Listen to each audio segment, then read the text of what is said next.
திரு தராசு ஷியாம் உங்கள்கிட்ட இருந்தே தொடங்குறேன். கூட்டணிக்கு அழைப்பு விடுக்கிறாங்க, வெவ்வேறு கூட்டணிகளுக்கு அழைப்பு விடுக்கிறாங்க.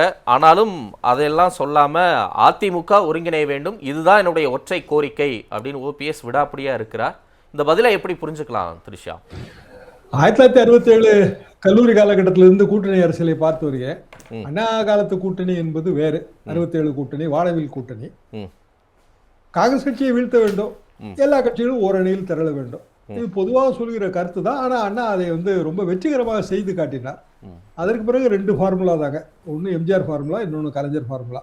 எம்ஜிஆர் ஃபார்முலா எப்படின்னா, சட்டமன்ற தேர்தலும் பாராளுமன்ற தேர்தலும் ஒன்றா வரும்போது பாராளுமன்ற தேர்தலில் தேசிய கட்சிக்கு அதிக இடம், சட்டமன்ற தேர்தலில் மாநில கட்சிக்கு அதிக இடம், அதாவது 160 170 இடம். இது எம்ஜிஆர் ஃபார்முலா. கலைஞர் ஃபார்முலா என்னன்னா, 5 தொகுதி ஜெயிப்பதாக இருந்தால் ஒரு தொகுதி கூட்டணி கட்சிக்கு விட்டு கொடுக்கலாம். இந்த 3 ஃபார்முலாக்குள்ள தான் எல்லாமே இயங்கும். நீங்க நன்றாக பார்த்தீர்கள் என்றாலே இது தெளிவாகவே விளங்கும். இன்னும் சொல்ல போனால் கூட்டணி என்பது கொள்கை அடிப்படையிலானது அல்ல. மேகங்கள் திரண்டு மழை பொழிவதல்ல, காகங்கள் கூடி பங்கிட்டுக் கொள்வது. அப்படி நாம பார்க்கும்போது 2026 தேர்தல் கூட்டணி இதுல திமுக வீழ்த்த வேண்டும், ஒற்றை குறிக்கோள். எல்லா கட்சிகளும் ஒன்றாக இணைய வேண்டும், இணைவதற்கு வாய்ப்பு இல்லை. என்ன காரணம்னா, விஜய் ஒரு தனியாக ஒரு கட்சி வைத்திருக்கிறார், அவருக்கென்று ஏதோ ஒரு ஓட்டு சதவீதம் இருக்கிறது. சீமான் தனியாக கட்சி வைத்திருக்கிறார், அவருக்கென்று ஒரு ஓட்டு சதவீதம் இருக்கிறது. 2 பேருக்கு சேர்த்து குறைந்தபட்சம் 20-22% வச்சா கூட திமுக எதிரான வாக்கு வங்கியை ஓரணியில் திரட்டுவது சாத்தியம் இல்லை. அப்படி என்றால் திமுக அணி ஒன்று, என்டிஏ கூட்டணி அல்லது பாரதிய ஜனதா தலைமையிலானது அல்லது அதிமுக தலைமையிலானது, எப்படி வேண்டுமானாலும் எடுத்துக்கொள்ளுங்கள்.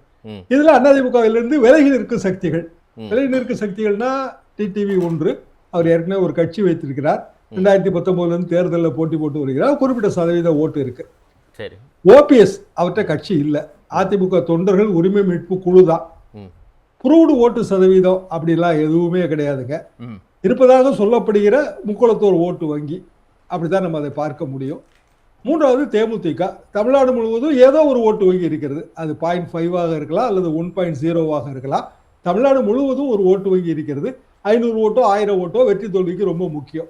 இந்த 3 சக்திகளையும் சேர்த்து இன்னொரு சக்தி திருமதி சசிகலா அவர்கள் தேர்தல் அரசியலில் இல்லை, கட்சியோ அமைப்போ இல்லை, முக்குளத்தோர் ஓட்டு வங்கியில ஒரு பகுதி அவங்க கிட்ட இருக்கு.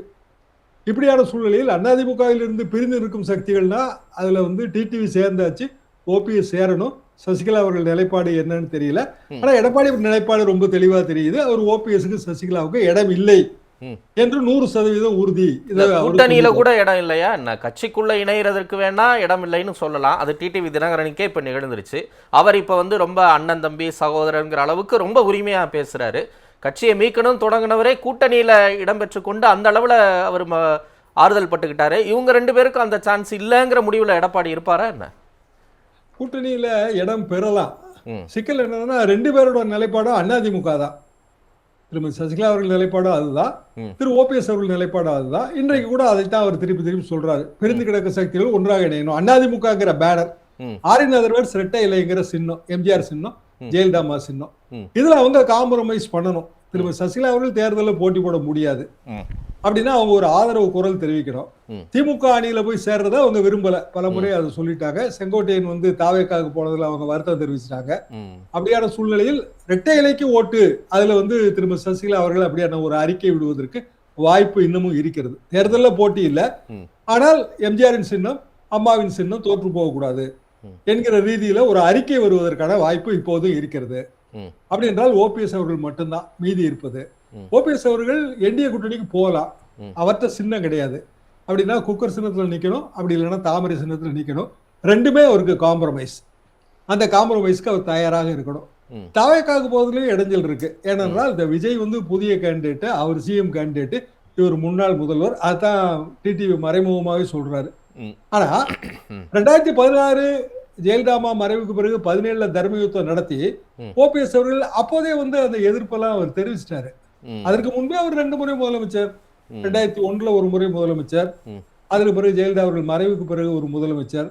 2017 தான் எல்லா பிரச்சனைகளும், எம்எல்ஏக்கள் வெளியில போனாங்க, பெரிய பெரிய பிரச்சனைகள் நடந்தது, நம்ம எல்லாரும் பார்த்ததா. நீங்களும் நானும் அதை டிவி லைவ்ல பெரிய தெளிவா விவாதிச்சிருக்கிறோம். அப்படியான சூழ்நிலையில் ஓபிஎஸ் நிலைப்பாடு என்பது 2017 இருந்து மாற்றமான நிலைப்பாடு தான். அது பிறகு கட்சியில சேர்ந்தாரு, அதுக்கு பிறகு ஒருங்கிணைப்பாளர் ஆனாரு, திருப்பி கட்சியை விட்டு விலகினாரு. இப்படி பல நிலைப்பாடுகள் அவருக்கு மாற்றம் இருக்கு. டிடிவி நிலைப்பாடு 18 எம்எல்ஏக்கள் வெளியில வந்த பிறகு 2019 இருந்து தனி கட்சி, தனி சின்னம், ஏதோ ஒரு ஓட்டு வங்கி. அப்ப 2 நிலைப்பாடுக்கு வித்தியாசம் இருக்கு. டிடிவி அவர்கள் சின்னத்துல ஓபிஎஸ் போட்டி போடுவது அது அவருக்கு கொஞ்சம் சங்கடமா தான் இருக்கும். பெரிய தியாகத்துக்கு அவர் தயாராக இருக்கணும். ஆனால் அவர் பிஜேபியும் பகிச்சுக்க மாட்டாரு. ஏன்னா அவருக்கு நல்ல நட்பு இருக்கு. அவர்களை பகித்து கொண்டு ஒரு அதிரடி முடிவு எடுப்பதற்கெல்லாம் ஓபிஎஸ் தயார் கிடையாது. திமுக வாய்ப்பெல்லாம் கூட சிலர் பூடகமா பேசிக்கிட்டு இருக்கிறாங்களே. சேகர் பாபு கூட சந்திச்சு பேசியிருக்கிறாரு 2 நாளைக்கு முன்னாடி. அந்த வாய்ப்புகள் ஏதாவது இருக்குமா? எனக்கு என்னமோ அதுல நம்பிக்கை இல்லைங்க. என்ன காரணம்னா, திமுகவுக்கு போனா ஓபிஎஸ் என்கிற கண்டிப்பா அவரோட சுயம் என்பது அழிந்து போகும்.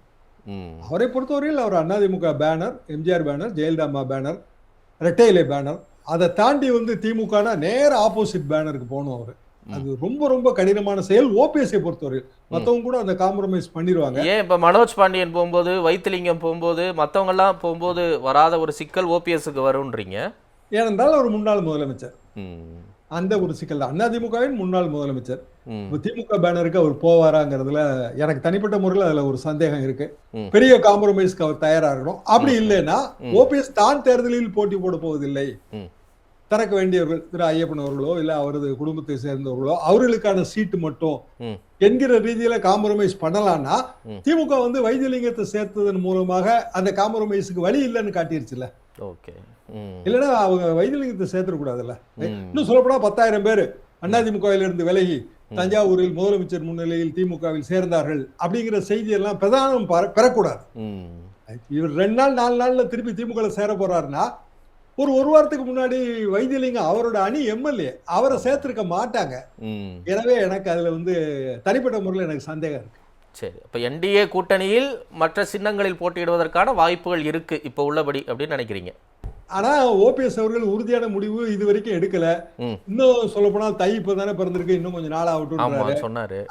அது பிறகு பிப்ரவரி 13 தை முடிஞ்ச பிறகு இல்ல மாசி இருக்குங்க, மாசி மாதம் நமக்கு ஆசி தரும் அப்படின்னு கூட சொல்லுவாரு. கிருஷ்ணாமே என்னங்க சொல்றாரு, இன்னும் டைம் இருக்குங்க, தேர்தல் நோட்டிபிகேஷன் வரட்டும், அப்புறம் கூட்டணி பாத்துக்கலாம், கடைசி நேரத்துல கூட்டணி எல்லாம் மாறலையா? அப்ப அவரே அப்படி சொல்லும் போது ஓபிஎஸ்க்கும் அதே நிலைப்பாடு வரத்தானே செய்யும்.